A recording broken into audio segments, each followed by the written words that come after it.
Reklamo ng ilang tsuper na biyaheng Kalasyaw-Dagupan ang panguhuli ng poso dahil sa pagdaan sa ibang ruta.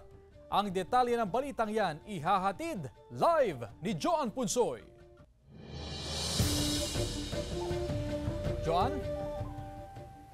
Chris, magdadalawang linggo na nga simula na ipatupad itong bagong traffic rerouting sa lungsod ng Dagupan. Sinimulan ito ipatupad noong January 23 at ayon naman sa POSO, epektibo raw ito dahil naibsan nga itong traffic build-up particularly sa Central Business District.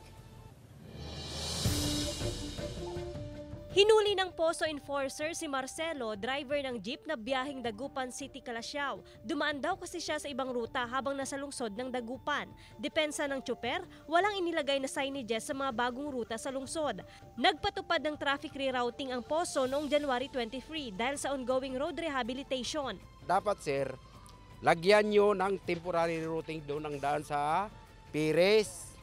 Walang nakalagay na karatula, basta lisensya, hindi ko binigay, tinikitan ako. Dapat may puso na dito kay dadaan. Kami minsan yung driver nalilito, minsan wala sa nakadiretso. Bakit huhuli nila yun? Dapat warningan sana muna.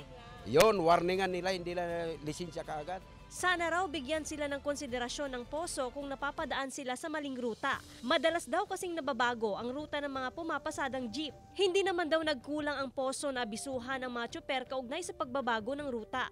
Bago namin in-implement yan, 3 days kami nag-a-advise. Mga president nila na-advise. Kaya pagdating ng 3 days, mali pa rin ang dinadaanan, doon sila nahuhuli. Mahirap din daw kung palaging paiiralin ang konsiderasyon sa pagkakamali ng tsuper. Mas lalo kasing nagkakaroon ng traffic kung papayagan ang pagdaan sa maling ruta.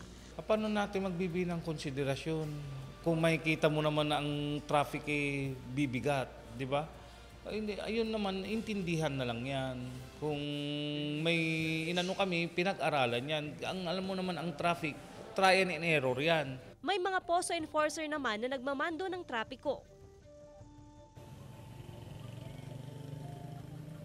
Ayon na rin sa POSO, nalimitahan itong kanilang pag-imprenta ng signages dahil na rin sa kawalan ng pondo. Pero kung tutuusin naman o Chris, ay responsibilidad ng mga kontraktor itong pag-imprenta ng mga signages dahil kabilang ito sa nabayaran sa kanila. Ayon na rin sa POSO, mananatili pa rin itong existing na traffic rerouting sa mga susunod na linggo at mag-aabiso rin sila sakaling papalitan ulit itong traffic rerouting.